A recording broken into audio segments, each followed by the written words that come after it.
So yes, thanks for the occasion. As the last of the organizer who didn't give a talk, so I'm very happy to have this occasion. And apologies if I consider, due to the homey situation for me, a bit the talk in general as a springboard for discussions. So I'm not here trying to present like my work in details or to tell you what I've been doing in details, but more like I have some questions or ideas and I would like to share with you, at least my perspective. And the basic thing would be just give some examples which I encounter also this personally, so it's not that they cover all, but I encounter some non-autocatalysis interesting examples, as well as some situation where autocatalysis looks very central. And this, as you see, for the size of the topics, obviously will be an overview rather than details. And first, which connects also to the last question we heard for the first talk, I shall say what I mean at least with autocatalysis. I learned this in this seminar so much, but also in outside that sometime we were, I think, in Leipzig where I stay, we were in a system biology meeting, and we were presenting ourselves, and me and Richard, maybe he's in the audience, and we were saying, well, we like to study autocatalysis and look for autocatalysis in network and so on. And the professor then asked, but without telling at the time, who he was academically, just said, can you say what is autocatalysis? Now, afterwards, I found out that this professor runs a group called chemical catalysis, if I'm not mistaken. So this for me was very funny, and he didn't understand the provocation of the question. But of course, he had heard what autocatalysis was, but he didn't understand from what we were saying. So, anyways, I here consider, let's say, which part of the audience understand autocatalysis just stoichiometric or just.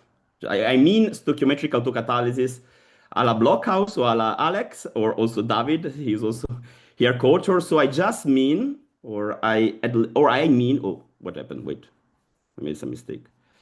I mean, yes. So you see, yes, back. I wanted to see. Oh, wait, sorry. Yes, because I did. Okay, I don't see your face, but it's fine. Okay, I just mean that the stoichiometric metrics of the network, assume we know it, of course. So I'm a mathematician theoretical, so I assume that the network is given to me, and then I can check the stoichiometric metrics, and somehow there are certain stoichiometric submatrices which must be unstable and Metzler, namely with non-negative off diagonal, to, let's say, confirm the network to be autocatalytic, for what I mean now.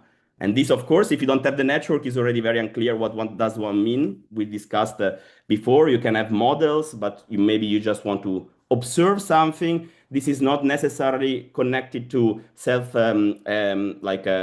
sets, collective autocatalysis, more in the Kaufman sense. So connected, but not exactly what I mean here. Just to clarify that this is, for me, is just a statement about the presence of certain type of unstable submatrices of the stoichiometric matrix up to relabel on the network in such a way that I have this negative diagonal, so to say.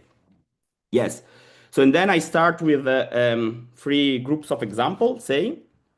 And the first is phosphorylation networks.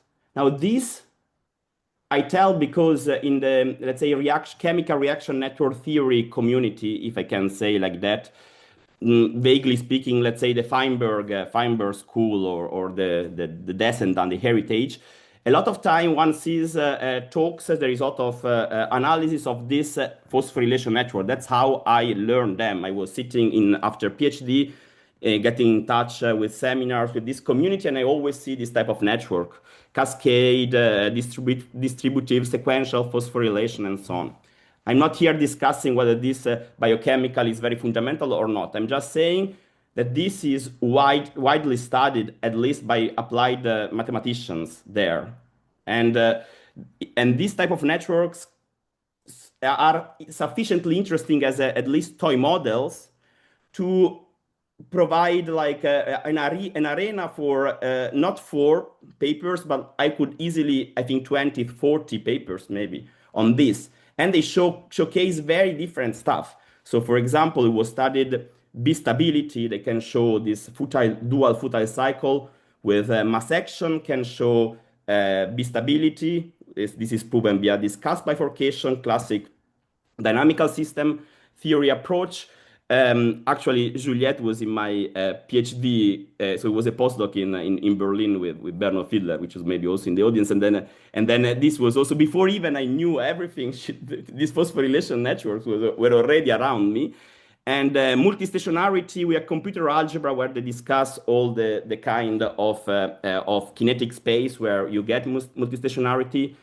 There is an open problem which I could brand as the second most famous open problem in the field after the global attractor conjecture, which is whether this simple, deceptively simple dual phosphorylation system admits or not oscillations in the form of Hopf bifurcation.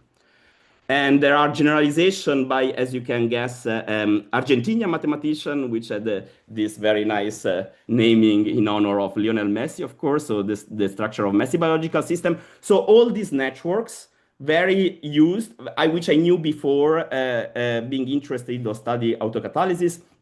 And they turn out, at least the one I understand, like the dual futile cycle, to be non-autocatalytic. So just for me was curious that I say, oh, the first part of my postdoc career was a lot exposed to this stuff. Then I got very interested in autocatalysis, and those are not autocatalytic. Just this I want to say essentially. And we then developed with Peter Stadler in Leipzig a kind of a structural analysis to find stoichiometric metrics, which leads more generally to instability, so not necessarily autocatalysis. Here, sorry, I took yesterday from my notes, which were all this like dirty laundry in a way, so the notation is inconsistent, but I think the picture is at least nice. It's just the bipartite representation of this one. And if you run this checking for which sub-matrices can lead to instability, this so-called unstable cores, you find only 2, actually. So there is a symmetry, so you have kind of 3, like this and that. So those are somehow here, somehow there. And if you see indeed the matrix and you trust that there is this non-negative off diagonal property for autocatalysis, you see that those have negative entries off diagonal, and also the other one here. Nicola, So, yes? can you remind us what do you mean by unstable and instability for a network? So yeah, so basically the presence of these matrices guarantees the fact that if you endow, let's say, for example, when Michaelis-Menten the system, by certain rescale of parameters, I can find a unstable, dynamical unstable steady state. Okay. So kind of the idea is that you can, if you have sufficient richness of parameters, like exactly Michaelis-Menten, for instance, you can kind of blow up on this type of matrix so that the dynamics is in some sense of the entire network is in some sense dominated by this type of matrix, which is unstable. And this turned out to match the stoichiometric autocatalysis of Alex, but this requires stoichiometric autocatalysis requires off diagonal to be positive. So this is non-autocatalytic in that sense. So there is no. These are all the sources of instability here. These unstable cores, and none of them is autocatalytic. So the network itself does not contain, if you want, in the Alex language, like autocatalytic cores. So this is non-autocatalytic in that sense. Can I ask a quick? Sure. Question? Very quick. What reproduces? What reproduce? No, indeed. Here is so the connection whether the stoichiometric autocatalytic is connected or not with the reproducing concept is so it's not addressed here. In general, this as non-autocatalytic does not even provide any type of this type of intuition. But if I may, I show later some smaller network which are non-autocatalytic, where this type of intuition of non-reproducibility is clearer than here, because here, I show you this, but I guess it's not very clear what I really what this really means. But later I show, so in the next step, I show you if I made the minimal network, which are non-autocatalytic, and they can grow, for example, they can have instability, but they don't have this reproducibility idea. So it's okay. Thanks. Yeah, I don't see. Yeah, yeah. So exactly, this is just to say is basically maybe just my impression. So I just was exposed to these families of networks very much by not personally, basically just by sitting in talks, and then I got very also exposed to autocatalysis, and I just found remarkable. Just to tell you that this seems not to be independent, and these are non-autocatalytic, even though they are sufficiently interesting to run dozens of papers on it. And then, yeah, the second, also, this is a recent work we did with Angela Stevens, and this is basically the notch. So we had some mathematical models for the notch delta pathway. This is basically a very fundamental signaling system which is present in a lot of living beings. And we, again, we are not here saying, oh, we got the model for sure right or something. We just looked at the biological literature, and we no bias whatsoever about this being autocatalytic or non-autocatalytic. So this was just not in our discussion at all.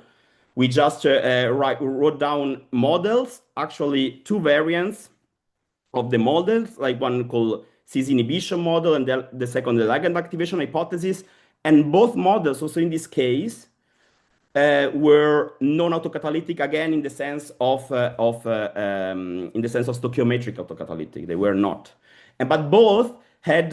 So if you start with identical rates, these are like two cells, cell one and cell two, so to say, and you start with identical rates for both cells, and you can find still the possibility of symmetry breaking, like of differentiating the two cells into ideally the pathway really does, one is message sender and the other is message receiver, but in our case just the qualitative differentiation.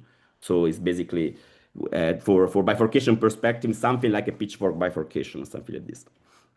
And this also was this situation. And by running the same scan, if I can say so, on this unstable course, you see we find again three. This is symmetry related, so 3 plus 3 symmetry, which all, if you check, they have non-negative, negative off diagonal, and the same the ligand activation hypothesis, one which has negative off diagonal entries. So this is similar. And actually, it's also remarkable that I think one of those is exactly the same matrix as in the phosphorylation I showed you before. So they also have some recurrency. And this was just unbiased. Again, I don't want to say this is, we proved that there is no autocatalysis involved in the notch delta. So it's not this. It's just saying I was trying, let's say, seriously, honestly, we were trying to model this stuff, and autocatalysis did not appear, just this. Autocatalysis in that stoichiometric sense. And in that sense, and this for coming back to Doron also question, we had the question then of thinking in minimal terms. Now, this is not a classification, it's just two examples, which would kind of give some interesting dynamics in that sense. And we had a couple of non-autocatalytic one. This you see, this is basically, think of eta equal 2. And maybe you can tell me, I'm not biologist, so you can tell me this is completely nonsense reaction. I would like to hear also this because I don't have any judgment. I'm thinking mathematically, to say. But I say basically you pump in constantly lambda 2 and lambda 1. And then you have a kind of continuous flow where the outflow, however, is not linear. It's like 2 lambda 1 plus lambda 2 degradates, or 2 and contemporarily 2 lambda 2 plus lambda 1 degradates. And this thing, if you choose properly the rates, can show divergence. So you can basically, this is log scale, and you can make with the right, here, sorry, I made a mistake. One is, of course, lambda 2. And you can make one go to plus infinity by this only. And there is no whatsoever, let's say, loop in sense of reactant product who comes back. So that's for me not really easy to see this intuitively. So if you go via math, mathematics, then it's not deep why this works. But if you don't do this abstract thing, so to say, it's not so easy to see. But on the other hand, it's also very simple. This is even in a way for maybe more interesting because even close. So you can even consider here if you want eta equal 1. Now I'm not sure what in chemistry will work better, but that's basically said lambda 1 meets with lambda 2, and then somehow lambda 2 receive a message or something and goes inside the cell. That's what we were thinking, like basically goes inside the cell to deliver a message, and then it just come back. Lambda 1 is untouched. This happens in both cells respectively, like symmetrically, identically, and this can get bistable. So you can get complete different, you see, amount of lambda 1 and lambda 2. And if you look at this, again, naively, it seems that nothing happens, but somehow there is this, in the network, there is this kind of loop, but it's only reactant loops. So this is not like a reproduction, like a reactant product who loops back. Is just a positive feedback, but which is done only by reactant interaction. So this for me is the kind of intuition what non-autocatalysis may look like in essence. So something and like that. And yeah, and the third, I think, which also work with Alex and Peter in Leipzig. So this basically were about finding structure in the way which I told you about for answering Praful's question for instability or for autocatalysis, submatrices of the stoichiometric matrix, which in the same fashion, if you want, maybe minimal or whatever, they guarantee the existence of rates for which you have periodic orbits. Okay. Now the ingredients, the technical ingredients is global Hopf bifurcation, which from my basically simplistic understanding is just a change of stability at a point where the Jacobian is invertible. So when you don't have a zero eigenvalue that leads to multistationarity, but only purely imaginary eigenvalues. And a linear algebra concept called d-stability, which is basically understanding how the spectrum of a matrix change upon multiplication for a positive diagonal D. And if you look at this basically, and you have all the machinery, which I didn't tell you now, but just basically similar to the instability and the autocatalysis one, you get the information that you have to look for these certain stoichiometric matrices to be stable, but not distable, whatever it means. I'm not now want to explain this, but I want to say that then we thought basically to understand this condition from autocatalytic perspective. So when autocatalysis can be involved, somehow they matter. So not all mechanisms, not all schemes allows for autocatalysis to be there. And these are two, let's say, technical specification of this condition. And this led to the identification of the fact that autocatalysis is a subclass of the oscillation driven by positive feedback, which may be this feedback, positive feedback may be autocatalytic or non-autocatalytic. So it's not that autocatalysis must be there, but can be there. And the negative feedback, which is a different type of mechanism, is always non-autocatalytic, meaning that cannot be achieved by autocatalysis. So if you have autocatalysis there, this is not what works, so to say, at least in this minimal setting. So, and to give you two examples of the non-autocatalysis here, in the notch delta before, in the notch delta system before, you can find a subsystem which is like this one. So this was one of the instability before, which is non-autocatalytic, and we've also the pink one identifies this oscillatory course, which guarantees that the entire system shows periodic orbits if certain rates are chosen properly. So this will be positive feedback, non-autocatalytic. Or, like in the paper with Alex, we listed a lot of examples where you get this oscillation by this negative feedback, and you see you always have negative entries, so this is never autocatalytic. And importantly, there is a specification of n equal 66631. This is corresponding to the pink dot, pink square here, and it means that you actually need to add intermediates to see this to see this oscillation. So this is not really the system on 2 species, but is on maybe 8 species. So you have to split the first reaction, not like A goes to B, but A goes to intermediate 1, goes to intermediate 2 monomolecular steps. And then you will see oscillation if the length is sufficient enough. And we call this principle of length. Again, this is maybe more confusing from a biochemical perspective, when one could think that intermediates does not alter the scheme. In mathematics, there is the work on feedback system where these ideas that you need some length is already present. Yeah, so this was just for a few things which I encounter, which were still interesting and non-autocatalytic. And now I basically just to run the second part, but faster because we speak more, of course, on autocatalysis. On the other hand, I want to say, of course, situation where this autocatalysis is really like a strong reason, structural reason to be there. And the first thing is basically related to, as I understand, origin of life. I'm entering here an area where probably most of the audience know much better than me. But in my understanding, one can think that you have a kind of, in this case, I put water, but some soup or whatever, multiple soups, anyway, which is made of basic broth, basic food I could have. And then some special molecules appear, which I call A, so to say. Now, at the beginning, when they appear, they are very few. So this is diluted. I use the word from Jeremy and Philippe. I think this is goes under various naming, but I learned it this way, so I like to use this way.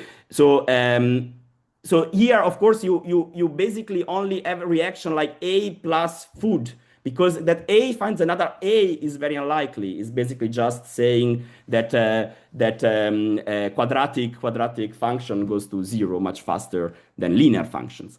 So then, if you look this on the non-food molecules in that specific regime, it's like discussing networks, if you don't look at the food, like that have monomolecular reactant. I read like pseudo first order reaction. I was looking a bit something like this. In that sense, this structure forces Metzler matrices like only one negative entry, which is the monomolecular reactant, and the only instability comes from autocatalysis. You cannot get non-autocatalysis under this consideration. This I found nice, and I wanted to say that this is in general a situation where autocatalysis looks like a very good reason to look for that type of autocatalysis. Now, a second, which looks maybe a bit a joke, but for me it's not really a joke, so that you basically have the basically autocatalytic reaction like A plus B goes to 2B. Now, if you go out from chemistry and discuss reaction network for macroscopic system like epidemiology or ecology, which for various reasons people may do both and may be exposed to both, then of course autocatalytic reaction is the basic infectious interaction. When you are susceptible and infected becomes too infected. So this is really the same. And this is, I'm not so expert in general for mathematical epidemiology, but it seems to me is the reason why interesting dynamics or maybe terrible dynamics, if you are involved in the pandemic, occurs. So why you get instability in general, you maybe get periodic orbits and so on. This type of thing is typically triggered by this reaction, which you cannot discuss otherwise. So here you cannot say, yeah, you have a susceptible plus an infected, and then you have also an infected plus whatever, and this is non-autocatalytic. So this is really, really there, must be there, and it must more or less be in this form, or at least it's very, very reasonable to be like that. In ecology, the same is called a feeding interaction, which is basically that the wolf meets a sheep, and this allows reproduction of the wolves. This is a bit more subtle, but it's really the same as the autocatalysis structure. I mean, so much the same that, of course, people people know about Lotka-Volterra for sure, and Lotka was discussing autocatalytic system in that sense, and Volterra, at least he claimed that he didn't know at all about the poor Lotka work. He was much more famous, Volterra, and then he thought about the same system for ecology, so for prey-predator systems. And now, of course, people not always know that this was actually at the very basic like a coupling of autocatalytic reactions. So this is also interesting. So there, when you think about big stuff and so on, and you have really mechanistic way to see, this is very natural, I would say. And you see in ecology and in epidemiology, this is basically mostly autocatalytic. And the third autocatalysis present, which so the presence is in small networks. There is this very nice paper by Murad and Balash, where they basically run the mapping, full mapping of all the mass action systems, which are 4 reaction and 3 species, and at most bimolecular. So this is the condition. They run all, so that you have the list of all the systems with this feature which admit Hopf bifurcation. And all of them, I checked yesterday, so I checked yesterday before the talk, let's say. It's so easy to see, but maybe I missed one, so I didn't really check formally. But if you look, basically, you always see this Z goes to the Z, Z goes to Z, Y goes to Y. Basically, I just went down this way. By looking at all, you have your X to X, and all have this type of feature. So now this is very interesting. You see, if you look at small systems, not even with intuition, really basic checking of all in small systems, at least by oscillations appears only in autocatalytic form. Only in autocatalytic form. So this puts basically to the conclusion, which is that autocatalysis is reasonable to occur for this diluted system at the early stage of evolution, and looks also prevalent in macroscopic mechanisms or small systems. But now, of course, there is a tendency, and this is my question, whether we are biased on this, because there is a tendency that you try to think about complicated systems by thinking about small systems. But the problem is that sometimes certain maybe very, very basic mechanisms from a natural perspective, so from nature perspective, very easy because nature is big at least. So does not really care about. So this is maybe a problem for us to think about 10 molecules, but for nature, probably that's not a very big problem. So what is simple from our perspective about looking in small system and so on may not be simple for nature. And so I'm not sure whether this is always a good idea to look at this reduction, this small system, because maybe there are very prevalent also non-autocatalytic mechanisms that just requires a bit more size, let's say. And so they basically ask the question is what else if is in town, to quote the title. Yeah. So I think, yeah, that's it. I'm done.